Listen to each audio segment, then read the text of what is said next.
अस्सलाम वालेकुम, नमस्कार, सत श्री अकाल एंड गुड इवनिंग। मैं हूं आरज़ू काज़मी और आप देख रहे हैं point of view.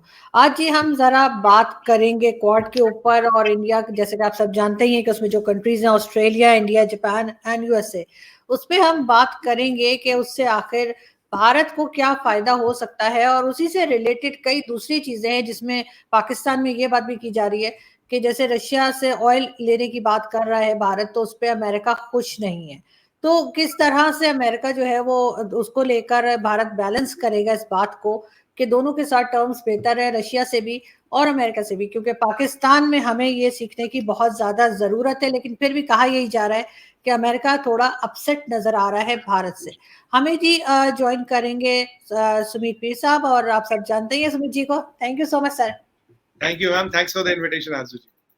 Thank you so much. तो सर क्या कहेंगे, आपने जैसे इंट्रो मेरा सुना तो उसमें आपको क्या लग रहा है कि किस तरह से आप लोग लेके चलेंगे, क्योंकि यहाँ पे ये बात बहुत ज्यादा की जा रही है, अक्सर लोग कर रहे हैं कि रशिया और अमेरिका के बीच में जो है कुछ सैंडविच बनता हुआ नजर आ रहा है भारत।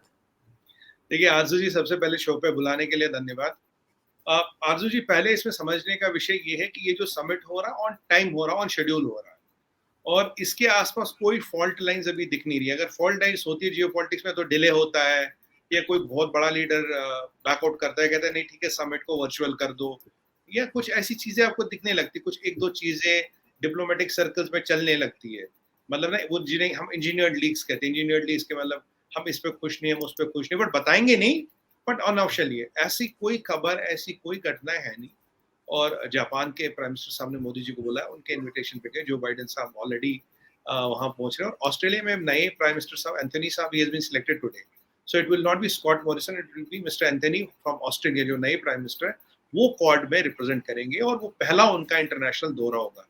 और अभी आप तो जानते हो कि जो बाइडेन साहब पिछले 2 दिन में से साउथ कोरिया में, उन्होंने साउथ कोरिया में कुछ फॉरवर्ड मिलिट्री बेसिस भी देखी, और उन्होंने ये भी बोला कि भाई यहाँ हमें ज्यादा रिसोर्सेज और ट्रूप्स डिप्लॉय करने की जरूरत है। और एक ये भी चीज हुई थी कि अगर मतलब कभी भगवान ना करे, अगर एक न्यूक्लियर युद्ध होता है साउथ नॉर्थ कोरिया का, उसके संदर्भ में भी, उसके in that context also military exercises वगैरह कर रहे हैं। तो अब वहां से जो बाइडेन साहब आएंगे जापान, और जापान में जैसे हमने पहले भी डिस्कस किया था, जो पैसिफिक फ्लीट है यूएस की, that is station out of Japan. तो जापान उनके लिए बहुत बड़ा स्ट्रेटेजिक, मैं फ्रंटियर कंट्री बोलूंगा इसको जियो पॉलिटिक्स में, फ्रंटियर कंट्री है for guarding their interest in South Pacific. South Pacific के लिए बहुत इंपॉर्टेंट है उनके लिए जापान। इनफैक्ट जो यूनाइटेड एयरलाइंस है उसका जो राउटिंग बेस है या राउटिंग हब है वो नरेता टोक्यो है, जबकि लॉजिकली सिंगापुर या मलेशिया होना चाहिए था अगर आप ज्योग्राफी के हिसाब से देखें। बट जापान इतना स्ट्रेटेजिक है, तो इसलिए वहां भी उनको भी यूनाइटेड भी नरेटा से ही ऑपरेट करती है एशिया में। तो अब कहने का मतलब है that is the importance of Japan. अब कोरिया की बात होगी, अब ऑस्ट्रेलिया के नए प्राइम मिनिस्टर साहब आ रहे हैं। जापान खुद डिपेंडेंट है अमेरिका पे अपनी सुरक्षा को लेके। मोदी जी जा रहे हैं। जो दो चीजें जो चार्टर पे हैं वो है कि भाई, एक तो हमने लास्ट टाइम बात की थी क्लाइमेट को लेके, क्लाइमेट चार्टर पे है, वैक्सीन पे कॉपरेशन चार्टर पे है, एक social cultural ties, economic ties. अब एक नई चीज जो आई है कि भाई एक जॉइंट फोर्स बनाया जाएगा, एक जॉइंट डॉक्ट्रिन बनाया जाएगा, जिसमें एक मैरीटाइम टेक्नोलॉजी बनाई जाएगी, जिसमें ये पता लगेगा फिशिंग, इलीगल फिशिंग, ये चाइनीज ट्रॉलर वगैरह बहुत करते हैं, इस पे रोक लगाई जाए।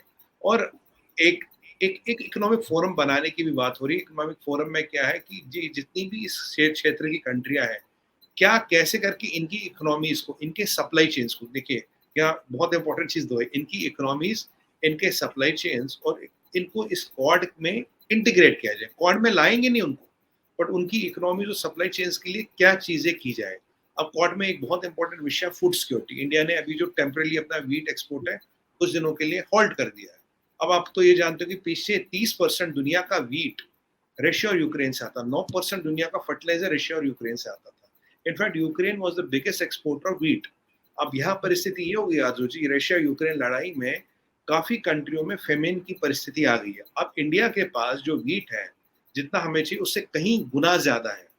मान लीजिए अगर हमें 7 लाख टन चाहिए, तो हमारे पास 100 लाख टन से ज्यादा पड़ा है। तो हम वीट दे सकते हैं, पर कुछ इंटरनेशनल नॉर्म्स है, कुछ डब्ल्यूटीओ के नॉर्म्स है, कुछ ओपन मार्केट इकोनॉमीज अभी उसको वो चल रही है। बट हमने ये कमिट किया कि भाई हम वीट देंगे once these things are settled. जो वीट बैन है ये टेम्परेरी है, परमानेंट नहीं है। By the time these things, ये जो न्यूएंसेस है, जो एग्रीमेंट्स है वगैरह, इनको देखते हुए, और हमने ये भी बोला भाई जो पैसे दे सकता दे, जो नहीं दे सकता we are even ready to give aid, कोई दिक्कत है नहीं क्योंकि हमारे पास पड़ा है। तो इसको लेके भी एक बात होगी क्योंकि बहुत बड़ा मसला खड़ा हुआ है रशिया यूक्रेन कॉन्फ्लिक्ट के बाद। बाकी वैक्सीन में तो लास्ट टाइम वो 5 बिलियन डोजेस की भी बात हुई थी, ये भी हुआ था कि Japanese will fund American technology से इंडिया में वैक्सीन बनेगा, हैदराबाद में वो वैक्सीन आज के डेट में बन रही है। ये सारी चीजें हैं जो क्वाड में डिस्कस होंगी, और मोदी जी का अपना 40 घंटे का विजिट है जिसमें 23 मीटिंग्स लाइंड अप है। तो 40 घंटे में वो 23 मीटिंग्स करेंगे जिसमें इंडियन डायस्पोरा से मीटिंग होगी, 1-to-1 जो बाइडेन से होगा, जापानीज प्राइम मिनिस्टर से होगा, ऑस्ट्रेलिया के नाइम प्राइम मिनिस्टर साहब से होगा, इंडियन डायस्पोरा से मिलेंगे, वहाँ के जो प्रोमिनेंट सीईओज हैं उनसे 1-to-1 भी, उनसे ग्रुप मीटिंग भी, मतलब आप खुद मान लीजिए 40 घंटे में 23 meetings are already scheduled. So we are looking at from a economic, from a cultural, from a lot of things vis-a-vis this. और अब आपने सवाल पूछा रशियन ऑयल का और ये सब, देखिए रशियन ऑयल तो रियलिटी ऑफ लाइफ है। रशिया से तो आज के डेट में यूरोप भी तेल ले रहा है, रशिया से तो आज के डेट में सब कंट्रियों ने, तो आप फ्रांस की बात करें, आप जर्मनी की बात करें, सबने रूबल ट्रेडिंग भी शुरू कर दी है। हम भी रूबल में उनके साथ ट्रेड कर रहे हैं। इवन अगर पहले हम कर रहे थे, आज 8-10 बड़ी कंट्रियां और जुड़ के जो रूबल में ट्रेड करने को तैयार है रशिया के साथ। तो रशिया से इकोनॉमी और तेल को जोड़ना या तोड़ना हमारे हाथ में नहीं है। वैसे भी हम रशिया से 1.5% तेल ले रहे हैं, कि जितना हम तेल लेते हैं, डॉक्टर जयशंकर ने लास्ट टाइम बताया था भाई उतना तेल तो यूरोपियन यूनियन एक आफ्टरनून में ले लेती है। तो अब अमेरिका को भी आरजू जी ये समझ आ गया, रशिया के तेल को लेके आप भारत को नहीं दबा सकते, आप भारत की फॉरेन पॉलिसी नहीं चेंज कर सकते। और इसमें एक इंपॉर्टेंट पॉइंट ये बताऊंगा, अगर आप अमेरिका को देखें, अगर आप देखें पीछे डॉक्टर जयशंकर ने उनकी सरजमीन पे उनको बता दिया sir kindly mind your business, तब से उनकी वो उन्होंने उसको लेके ज्यादा बोला नहीं। इनफैक्ट वो तो खुद कह रहे थे एंथनी ब्लिंकन साहब, देखो जी इनकी जो हमने रशिया, जब इंडिया रशिया का तब दोस्त था जब we were not considering India in our scheme of things, और उनको हमने, रशिया ने इतना मदद की है और रशिया उनकी इतनी दोस्ती है, अब हम इंडिया के लिए खुले हैं। अब इंडिया के लिए रशिया को छोड़ के हमारे पास आना, इट विल टेक डेकेड्स। उन्होंने टाइमलाइन खुद ही सेट कर दी कि भाई ये कोई कल होने वाली बात नहीं है। और अगर आप इंडिया और अमेरिका का ट्रेड देखें, वे आगे चल रहा उनकी, अच्छा उनकी बहुत बड़ी इंडस्ट्री आजू जी, करीब 1000 कंपनियां यहाँ आ रही। आईफोन 13 इंडिया में बन, जो लेटेस्ट आईफोन 13 वो इंडिया में बन के एक्सपोर्ट हो रहा है। तो करीब 1000 से ज्यादा बड़ी बड़ी कंपनियों के साथ एमओयू हो रहे हैं। फ्री ट्रेड एग्रीमेंट जापान चाहता, अब तक यूएई कर चुका, ऑस्ट्रेलिया कर चुका है, जापान चाहता हमारे साथ फ्री ट्रेड एग्रीमेंट हो, फ्रांस चाहता है, जर्मनी चाहता है, ये यूरोपियन यूनियन चाहता है हमारे साथ फ्री ट्रेड एग्रीमेंट हो। तो ये सारी जो चाइना से डिसेंट्रलाइजेशन हो रही है, तो अगर मैं आपको एक सिंपल मतलब बहुत ही साधारण तरीके से समझाऊं, परचेज पावर पैरिटी में नंबर 1 इकोनॉमी है चाइना, नंबर 2 है United states of America, number 3 है इंडिया एट $11.75 ट्रिलियन, और ये बहुत बड़ा नंबर है। अब अगर आपको चाइना से हिसाब किताब हटाना है, नंबर 2 पे हो आप, हो यूएस, तो आपके पास ऑप्शन क्या बचता? सीधा नंबर 3। भाई ऊपर आप चाइना से आप हिसाब किताब हटा रहे हो, नंबर 2 पे यूनाइटेड स्टेट्स और नंबर 3 पे हाँ। मैं तो अगर 2 नंबर को 1 नंबर से काम नहीं करना तो 3 नंबर से काम करेगा ना, तो ये वाली बात है। तो we are the number 3, so we by default become the option. अब जिसको चाइना से डिपेंडेंसी हटानी, सप्लाई चेन, और हाँ ये कहना, मैं थोड़ा slip my mind, supply chain resilience has always been agenda of God. इसीलिए इन छोटी कंट्रियों में भी जो श्रीलंका में परिस्थिति है उसको देखते हुए इन छोटी कंट्रीज के भी सप्लाई चेन को और इनकी इकोनॉमीज को इंटीग्रेट करने की बात चल रही है। और अगर आपको चाइना से किसी को भी अपना सप्लाई चेन रेजिलियंस हटाना है तो by natural, by default next option is India. तो ये सब होगा। बाकी आप ये तो जानते हैं कि दिस अलायंस अराउंड चाइना, मतलब we cannot put blinkers on कि भाई हाँ हमें कुछ नहीं पता। इस alliance around to make sure that the sea routes are safe, to make sure international order works, to make sure the rule of the law works, to make sure China does not go beyond South China Sea, वो कहीं Pacific में अपनी dominance ना आए, क्योंकि China हो रहा है डेस्परेट। चाइना की जो इकोनॉमी की हालत है, चाइना हो रहा है डेस्परेट। और वैसे शी जिनपिंग को कोई घातक रोग हुआ है जिसमें आरजू जी सेरेब्रल कुछ हेमिस्फियर कुछ है, though I know what it is but I don't want to get complicated. मतलब है कि सर की नसें पतली हो जाती हैं और कभी भी प्रेशर बढ़ने से सही। लेकिन सर यहाँ पे अगर हम अमेरिका को ही देखें तो अमेरिका को तो सुपर पावर रहने की एक आदत सी हो गई है, लेकिन अब ऐसा लग रहा है कि काफी लोग उसके उस जाल में से निकलते जा रहे हैं जो उसने अपना कहना चाहिए कि एक तरह का प्रेशर बिल्ड करके रखा था। तो अब उसको तो कहा जा रहा है कि जी बड़ा बुरा लग रहा है कि आप लोग अगर रशिया के साथ आपके टर्म्स अच्छे होते हैं या रशिया से आप ऑयल लेते हैं, तो मैं ये समझने की कोशिश कर रही हूँ कि आप लोग ये दो कंट्रीज रशिया और अमेरिका के बीच में मतलब काम आप दोनों के साथ कर रहे हैं, तो ये जी बैलेंस रखना कितना मुश्किल हो रहा है और ये बैलेंस किस तरह से रख पा रहे हैं, क्योंकि पाकिस्तान में अक्सर हमने देखा है कि हम किसी एक के दबाव में आ जाते हैं, कभी चाइना के, कभी अमेरिका के। देखिए आरजू जी, एक इंग्लिश में बड़ी अच्छी टर्म है कि necessity is the mother of invention. Hmm. आज का जो हमारा रिलेशन है, ये ऑप्शन, ये this is not option, this is compulsion. Hmm. मैं आपको बताऊं क्यों। अगर मैं पाकिस्तान के साथ ट्रेड देखूं, पिछले साल दवाई ववाई सब चल रही थी, पाकिस्तान के साथ ट्रेड था I think around $500 million, highest ये गया 800 मिलियन के आसपास। Last year trade with America was $585 billion, जबकि लास्ट ईयर थोड़ा कोविड वोविड की कारण परिस्थिति कम थी। आप देखिए कहाँ $500 million, 585 billion dollar. It's a big trade, मतलब बड़ा, बट बहुत बड़ा। But sir you can not compare these two countries, Pakistan and India की ट्रेड, या बिकॉज हम बहुत छोटी कंट्री हैं आपके मुकाबले में। अब हाँ, मुझे मैं सारे पाकिस्तानी मारेंगे कि मैंने ऐसा बोला। नहीं नहीं, देखिए देखिए पाकिस्तानी, आप वो तो शुतुरमुर्ग की पॉलिसी लगा के चलते हैं, तो अब शुतुरमुर्ग तो हर कोई नहीं हो सकता ना। शुतुरमुर्ग होने के लिए भी मतलब आपको वैसा बनाया जाना चाहिए। आप तो है नहीं वैसे, क्या। और पर ये एक चीज मेरे को आपसे बड़ी शिकायत है आरजू जी। नहीं, आपसे शिकायत नहीं, मैं चीमा साहब से बड़ी शिकायत है, आपकी चॉकलेट खा गए सारी। चॉकलेट नहीं लाए वो, मुझे अभी याद देख आया। देखिए देखें सर, चॉकलेट, अमेरिका से याद आया ना आपको, बिल्कुल। हाँ बिल्कुल, मैं अमेरिका की बात हुई, चॉकलेट याद आ गए। वहाँ इंडियनों ने चॉकलेट वॉकलेट दी, चीमा साहब खा भी गए, बांट भी गए। चलिए अगली बार मुलाकात होगी तो जरूर बोलेंगे उनसे कि भाई सर हमें तो मिली। कहिएगा प्लीज, सर अगर ट्विटर में भी लिख दिएगा उनको, शायद कोई शर्म आए। और मुझे लगता है ये चीमा साहब ना हो गए, एस्टेब्लिशमेंट हो गए। किसी का माल किसी ने खाया, किसी को बांटा। चलिए उसमें नहीं आते। अच्छा चलिए, अब अपने मुद्दे पे आते हैं। अब अमेरिका का ही ट्रेड हो गया। अब आरजी मैं क्यों कह रहा हूँ, what is the reason, I am just doing a comparison. अभी जो सबसे ज्यादा डायस्पोरा हमारा है, हमारे 25 मिलियन का डायस्पोरा 187 कंट्रियों में है। सबसे बड़ा डायस्पोरा यूएस में है। सबसे सक्सेसफुल डायस्पोरा यूएस में है। सबसे ज्यादा पर कैपिटा वाला डायस्पोरा अगर कोई है, वो इंडियन डायस्पोरा यूएस में है। सुंदर पिचाई और सत्या नाडेला तो कुछ नाम है। लिटरली अगर juice control the American economy, Indian control the corporate world of the America. मैं आपको बताऊं, जैसे आपने नाम सुना होगा, फॉर एग्जांपल एक कंपनी न्यूअल ब्रांड्स करके, तो आपने नाम से सुना होगा, उनका सीईओ इंडियन है। तो उसका वो नाम कहीं नहीं आता, बट ऐसी कई हजारों कंपनियां जिनके सीईओज इंडियंस हैं, और they are multi billion dollar companies. मैंने आपको एक नाम बता दिया ऐसे ही। तो ऐसे कई सारी, क्योंकि आईटी वालों का नाम थोड़ा ज्यादा आ जाता है, कॉर्पोरेट सेक्टर में हमारा काम। अब उनके डाटा सेंटर या उनका सारा बैक एंड यहाँ, हम सबसे बड़ा मार्केट उनका, हम सबसे ज्यादा इंजीनियर उनको देते हैं उनकी इकोनॉमी और आईटी चलाने के लिए। अभी देखिए पीछे वॉलमार्ट ने फ्लिपकार्ट को 9 बिलियन में खरीदा। क्यों खरीदा? क्योंकि इंडिया का रिटेल $3 ट्रिलियन का 10 से 20 साल में। तो मार्केट यहाँ, मैन पावर यहाँ, डायस्पोरा यहाँ, बैंकिंग यहाँ, सबसे बड़ी डेमोक्रेसी और ओल्डेस्ट डेमोक्रेसी यहाँ। तो आजकल अगर आप देखें, ऐसी बहुत सी चीजें हैं जो मजबूरी हो गई है, जो कंपल्शन हो गया Arzoo ji. So it is not optional.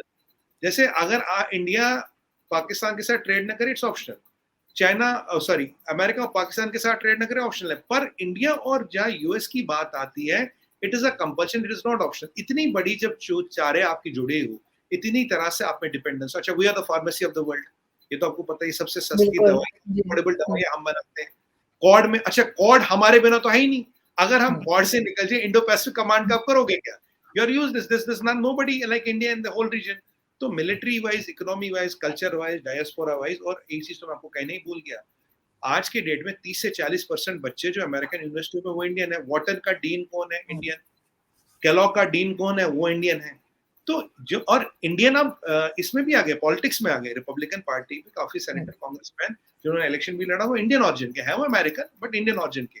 अब जब आपकी इतनी जगह आरजू जी तारे जुड़ियो, 20-25 जगह, रशिया यूक्रेन जो केवल वर्चस्व की लड़ाई है, जो केवल एक ना वो मूंछ की लड़ाई है, क्या इतनी सब चीजों को दरकिनार करके, नजरअंदाज करके आप रशिया यूक्रेन की बांसुरी बजाएंगे? मिलेगा क्या उससे? आपने जो करना था करके देख लिया।